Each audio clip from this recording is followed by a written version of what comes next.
it's Joe Partavilla, and thanks for joining me for another episode of the Forbes Books podcast. And leadership can be complicated. I mean, even the definition itself, like if you went to Merriam-Webster's, the definition of leadership is a capacity to lead. Not very helpful. I mean, you can find great quotes like Jack Welch, the old CEO of General Electric, described leadership as leaders establish trust with candor, transparency, and credit.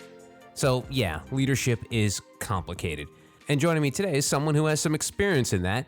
She is a government and public policy strategist, leadership coach, and keynote speaker. Her name is Cicely Simpson. Cicely, welcome to the podcast. Hey, Joe. Great to be with you. I have to ask you, because one of the things that I'm super inspired by is that you've been inspired by so many great leaders in the past. And one that comes up a lot when I'm doing research on you is Shirley Chisholm. Did I get the name right?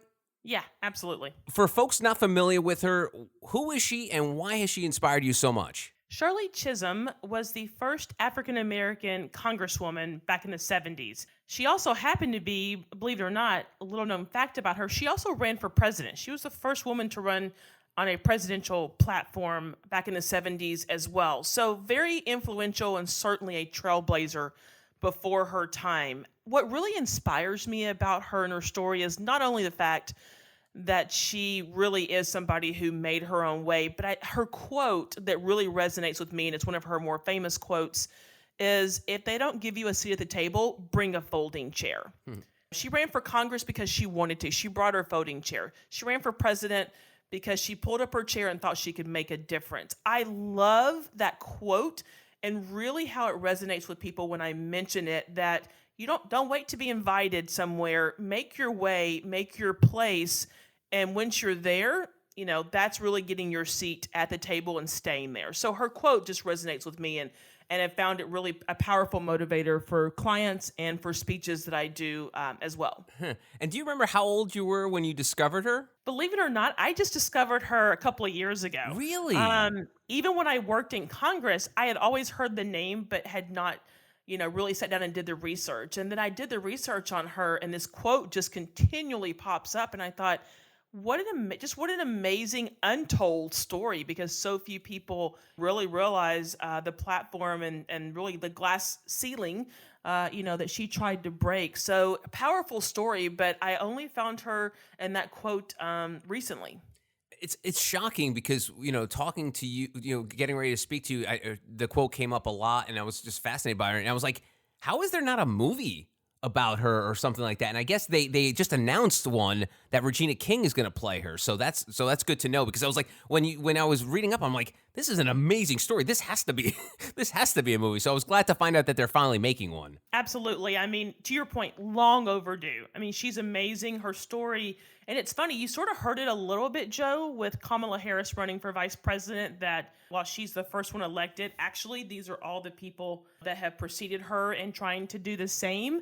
And that truly is, before the movie was announced, that's truly, I think, probably the most public acknowledgement that Shirley Chisholm has received in the last few years really came because Kamala Harris was running for president and vice president. So it's kind of interesting how you sort of see this evolution of this story and of this moment, that, that she's the first one, Kamala Harris is the first person, Vice President Harris is the first person to have the role, but look who came before her and tried it. And there was a really cool visual that I posted either my Facebook or Instagram or LinkedIn post, but it has a picture of Shirley Chisholm, Rosa Parks, and very influential women of color who all paved the way for Kamala Harris. It's such a powerful visual, but yes, Shirley Chisholm is right there in the middle, and it's amazing. And leadership seems to be a big part of your life.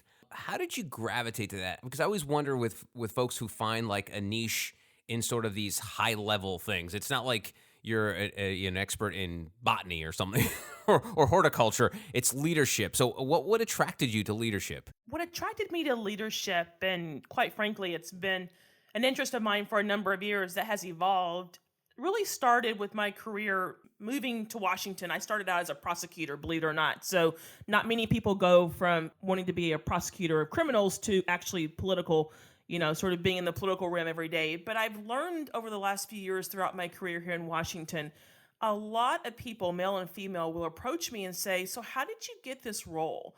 Or how did you excel in your career? How have you held all these positions? People are just fascinated. And you know this, Joe. We all love stories. We all love personal stories, personal triumph stories. And so I've gotten that question a lot. And so really, I've come to my desire to be a leadership coach, but also helping others with leadership strategies because, first of all, I've tried them myself and I've failed and I've succeeded and certainly have pulled up my own chair, so to speak, to the table of influence. But also, it's the reaction I get from others when they ask me those questions and the strategies and the advice I share. It just really resonates with people. So I've been in public speaking for 20 years, but when it comes to telling your story and really helping people develop their own story, that's the sweet spot of leadership that really gets me excited, that really has brought me to this point of developing the C.H.A.I.R leadership program, but also coaching clients both individually and collectively to reach the success they desire. And so that brings us full circle to the beginning of our conversation with Shirley Chisholm, to the C.H.A.I.R leadership, which is an acronym, correct? Correct. And what does C.H.A.I.R stand for? So I took the word chair, obviously, to your point, inspired by the Shirley Chisholm quote, and I developed 5 leadership strategies, one for each letter of the word chair, to really map out leadership strategies that I've used in my career to help coach and guide others. So the C is for championing yourself. The H is for honesty, in this case, self-honesty. The A is for adaptability. The I is for impact. And the R is for regrets. And so when you're teaching these things, are there one of those elements that are harder than the other? Are some easier for people to process? What have you learned so far? That's a great question. So 2 pieces. One, we start with the C of championing yourself. And I always explain to people, notice I didn't choose the word confidence because confidence is such a loaded word that people assign, either high or low value to. Championing yourself really is an action-oriented, proactive behavior that really means, you're putting yourself first. That piece, Joe, is so foundational to the other 4 strategies that I really spend a lot of time with clients, both individually and in group coaching, really talking about honing and refining their comfort with championing their self. But the hardest piece of it is actually the H, which is honesty.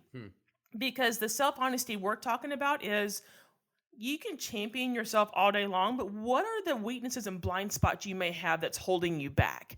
What are you doing that you may or may not know that you're doing, right, that would affect people? So I always say to people, and I've learned myself in my career, know how you land on people. How you are perceived often becomes reality. And so that H of self-honesty, self-deception, how do you really get out of your own way, can really be a difficult part of the course, but it also can be a very powerful breakthrough for a lot of clients who really dig in and do the work. Have you noticed that all of a sudden, I'm a Gen Xer, so I remember we never used to hear anything bad about our leaders. Like, I remember the first political scandal I recall was the Gary Hart one in, I think, 84, when he got caught, diddling somebody else and all this stuff. And he had to resign running for the Democratic seat for president. And up until then, I just didn't remember anything bad. And now all of a sudden, we know everything about our leaders. Like, as great as leaders and men JFK and Martin Luther King Jr. were, now we know all this other dirty laundry that's happening. So how do we separate the person from the leader? Or can we? How do we do that? Well, I think any leader will tell you they have their moments of failure, whether that's a character failure, whether that's behavior, whatever form of manifestation that may take. I'm not sure we can separate the two so much as acknowledge that we tend to think of leaders on a pedestal. We tend to think of people, we really try to put them atop of their field or certainly separated from the rest. And I think the key there, Joe, is whether it is someone like a Gary Hart or, someone sitting next to you in the cubicle beside you, everyone can be leaders in their space where they are, and we're all going to mess up. We all screw up often. The key is to correct those mistakes and move on. And so I think the high-profile nature of some of these leaders, but let's be honest, it's also the role of technology. There's a camera everywhere. There's, a hidden mic moment, that happens. I think the reason the leader it's so pronounced now is, quite frankly, because we realize that everybody's fallible. Everybody has problems. Everybody has failures. And let's be honest, the American people love a great redemption Mm. story. We love someone who falls from grace, admits their faults, and then chooses to pull themselves up and rise again, right? That's sort of the hope that we always sort of have as an American story. So I don't know if it's separating the two so much as acknowledging that there's both the good and the bad. It's so funny you say that because Bill Maher, who people love or hate him, has this great thing that he brings up all the time. It's okay that we have two thoughts at one time. Like we can believe this, but we can also believe something else that's contradictory to that. So I think that's a great way of putting it. Is like you just separate the two. And do you believe, you worked in Washington? Is there? I keep hearing this, and I don't know if it's a fallacy or not. But because of the culture we live in, you talk about, how everything's recorded, there's always a hot mic, that folks who have maybe a sordid past or maybe made mistakes in the past will be afraid to run for higher office because they know all of that will be, dragged through the coals. Do you see truth in that people will be hesitant to become leaders or become bigger leaders because of that? Absolutely. I think, and it's funny that has come up in a number of conversations I've had with people when I've said, would you ever consider running for office? Or when I engage in that conversation, that absolutely becomes part of the narrative and answer that I get. So I do believe it has, it does have a role. And let's be honest, what you see on the news are those hot mic moments, or those moments where the camera showed up and no one knew it was there, and then they try to walk it back. And I think because that is so prevalent and in front of us as the soundbite that we're shown, then yes, I think that it does lead to a reluctance, to run for office and or publicly have your background aired or viewed or vetted by the American public. It absolutely has a role, I think, in who runs for office. But let's be honest, it can also have a role in something like the school board. Who runs for school board in your local Yeah. community? I actually read an article last week that one of the most hotly contested elected offices in the country right now, is the local school board because of the scrutiny that is happening in local communities of reopening schools because of the pandemic. I mean, whoever would have thought that school board is now like the hot race, to be in or not be in. So it's interesting how these things manifest themselves both from sort of a national level all the way down to who's representing your district in the school board in your local hometown. And when you talk to these leaders who've had hesitancy to maybe sign up to run for office, do you try to convince them one way or the other, or is it just such an incredibly personal choice where, hey, listen, I know I could do this job, but it's just not worth it? Because I think that at the end of the day, that's the question. Is it worth it to these folks who they're probably incredibly influential already, very successful, but it's a shame that we're losing out on the opportunity of having these people lead us? It is an incredibly personal decision. It also, to your point, what is inspiring them or what is holding them back? It often becomes a conversation of, what really is driving, what is that drive, what problems are they seeking to solve, which honestly just translates to, are they in this for the right reasons? So are you in this to really solve problems and help people, or is there another reason that you would, seek such an office? So it becomes a very personal conversation. I do not try to convince people one way or the other. And quite frankly, when I'm asked the question, Cicely, why don't you run for office? I don't answer the question. I don't try to sort of skew them one way or the other when they're asking me the same thing. My answer is usually, that's just not my choice. That's not where, I choose to have impact and make a difference, even though I work in this world every day. So it is a very personal answer and conversation, but also one that I think we can have more of in this country to really bring out those servant leaders and really get them involved in the public arena. How is your BS radar from working in Washington all those years? You talk about, what's the reason for these folks to run for office.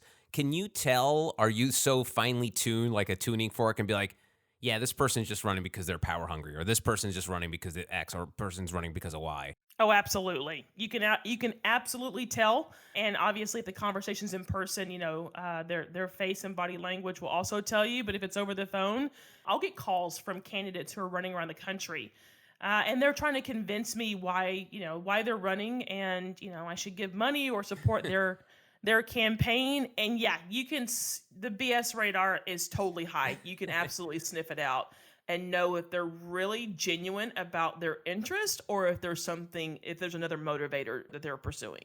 All right, so I want to blend a couple things we've talked about, leadership and politics. So when you're coaching these leaders, as you know, this may be breaking news. I'm not sure, Cicely, but we're in a pretty divisive time right now, and people are on both sides of the fence. So I'm curious how you talk to leaders about managing personalities and politics, because now more than ever, I mean, I was talking about the Gary Hart days. I mean, when I was a kid, it was like the Republican Democrats. When someone said the other person's party, there wasn't like vitriol coming out.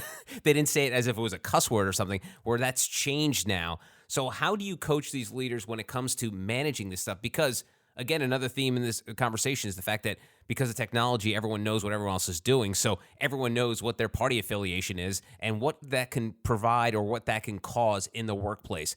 What are a couple things you may say to these leaders? Well, I've had the benefit, Joe, as you well know, of living at the intersection of business and politics for the last 20 years. So I've had government roles and I've had business roles. And, I quite frankly live at the intersection of both. And so learning really, yes, the vitriol is absolutely palpable right now. And a lot of the questions I get from folks that I'm coaching in the business community, whether they're someone's just starting their career or a mid-level manager or even a CEO who's working with their board, the conversation very often becomes, how do you manage differing points of view? How do you not impugn motives, but seek to engage in tough conversations with your peers or with your boss to really seek to understand, is always my point of view. Don't assume, don't make assumptions, don't prescribe motives or statements to someone. Seek to understand, ask questions. That is one way, quite frankly, I think we can reduce the temperature in this country politically, but also for people who are really seeking to enhance their leadership skills in their jobs every day. It just boils down to communication. And that's the piece where I quite frankly spend a lot of my time coaching around and I always say the 3 critical skills that no one's ever going to tell you is managing up, managing down, and managing across. And all 3 of those are all about communication, seeking to bridge gaps, finding points of commonality, collaboration, cooperation. So I spent a lot of time coaching and teaching communication strategies that fit within the C.H.A.I.R model. And let's try to be a little optimistic here. So now we've gone through this incredibly contentious presidential election. We've had a pandemic. That we're hopefully seeing the light at the end of the tunnel, the phrase that a lot of people like to say. But do you see us recovering anytime soon, or do you see a lot of this underlying stuff, whether it's the mask and vaccine discussions that we're going to probably have for the next year or so, or this stolen election stuff? Can you see some sort of healing in the future? In the near term, no. I think people are very passionate. To your point, let's be positive. I just said no. Thank you, Cicely. People are very dug into their beliefs right now. To your point, whether that's mask or elections or a whole host of things. I think in the short term, we are where we are, and we will continue in our current path. Do I think long term it gets better? Absolutely. I think the light is at the end of the tunnel, because whether you like it or not, a lot of these conversations are happening. I just had a conversation yesterday about someone with a mask. You don't know who's vaccinated and who's not. So wearing a mask, not wearing a mask. A lot of people are full on taking on those conversations, both in the interest of themselves, but certainly also family members or people they may be around. So the thing that gives me hope, Joe, is I think there's a willingness to engage in the conversation. What I do find fascinating right now, and my crystal ball is not telling me which way it's going to go, is this quote unquote fight for the soul of America. What's going on in the Republican Party right now, whether you believe the election was stolen, whether you don't believe the election was stolen, whether you believe the riots on January the 6th were an attack on our democracy. There's some, certainly the racial tensions in the country. There's some real fundamental conversations that are being had right now that give me hope that we're confronting differing points of view to find compromise. But I do think it's going to be a little bit of a runway before we get there.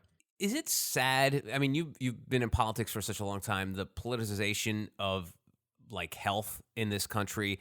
I mean, I'm sure for the first time in your life in politics, it's happened due to the pandemic. But is it sad that it's come down to this? The fact that, I'm perfectly guilty of this. When I see someone strutting around the store without a mask, I automatically think, oh, that person voted for Trump. And it bothers me that I think like that, but it's hard for me to separate the two. The fact that, that there's parts, and it's not all Republicans, but there's parts of that party that politicize the mask wearing and whether you should wear a mask or not, or whether you should get vaccinated or not. Does that kind of sort of eat at your soul a little bit? Without question. It absolutely does. And listen, I have, a similar reaction when I see people without masks, not that they voted for Trump, but because I live in Tennessee and I come between Washington, D.C. and Tennessee, I see both sides of it. Mm-hmm. D.C. people are very adamant about wearing their mask. In Tennessee, they're not. A lot of that is political ideologies playing out in very different parts of the country. But you're right. I've been in politics over 20 years. I've never seen it like this. Certainly, we've seen a politicization of science in the past and, who's right, who's wrong on climate change and a host of other matters. But never has, I think, public health been attacked, and maybe not even attacked so much as doubted the way that it is right now. I think that makes me fearful because as you hear people in Washington talk about the next pandemic or the next whatever is coming, then we know that this coronavirus is a moment in time where we're going to have booster shots like the flu shot and everything else. But what's next, and can we overcome this politicization of public health to get ready for the next big thing that may be around the corner? So it's incredibly concerning. Both of you talk to politicians, but also just different people around the country. What the solve is for that, though, I think is a harder question. And I want to wrap things up on another Shirley Chisholm quote. She said, "I'm looking for no man walking this earth for approval of what I'm doing." In a nutshell, that pretty much encapsulates her life and her story, and a bit what your life and story. So talk to me about how you go through life, the path you've chosen, and the fact that you're doing what you want to do. I love that quote by her. I love that you found that. I think she was very unapologetic in her beliefs and the roles and positions that she sought to play. Joe, I tell myself I'd like to think I'm the same. I am very much someone who lives by the no regrets. I don't worry about what other people think of me, right or wrong. I simply know that there's a path in certain roles, and I've wanted to excel in my career. And so I've, self-taught leadership strategies, tried and true about how to reach the highest levels of my career and reach the positions I want to be in. But part of that for me has truly been, I don't second guess myself. If there's an opportunity that comes, I will try anything, knowing that you never know where that door is going to lead. So part of what I appreciate about Shirley Chisholm is she walked through those doors when they opened. And if the door was closed, then she pushed them open. I hope in my career that, I've been the youngest to hold some positions. I've certainly been the only African-American woman to hold some positions, or certainly the only person of color. I'd like to think I walked through those doors that were open. And even if they were closed, maybe I nudged them a little bit and pushed them open. And that's been truly the way that I've lived my life and my career, all of which are values that were instilled in me from when I was a child. So I owe that to the resiliency that my parents instilled in me. But I'd like to think that Shirley Chisholm is a model for all of us in the way she conducted herself, but also, did not take no for an answer. I love her and her unfailing spirit. Her name is Cicely Simpson. She is a government and public policy strategist, leadership coach, and keynote speaker, and of course, the creator of C.H.A.I.R leadership program. Cicely, thank you very much for the time. I really appreciate it. Thank you, Joe. Great talking to you. And that's it for this edition of the Forbes Books Podcast. If you enjoy the show, make sure you take a second to subscribe so you automatically get new shows when they drop. Also, if you have a minute, I'd love if you left us a review so more amazing entrepreneurs like yourself can discover the show. And please don't forget the golden rule and treat others as you want to be treated. Thanks for listening. Until next time, adios. This has been a production of Forbes Books Radio. Find out more at ForbesBooksRadio.com.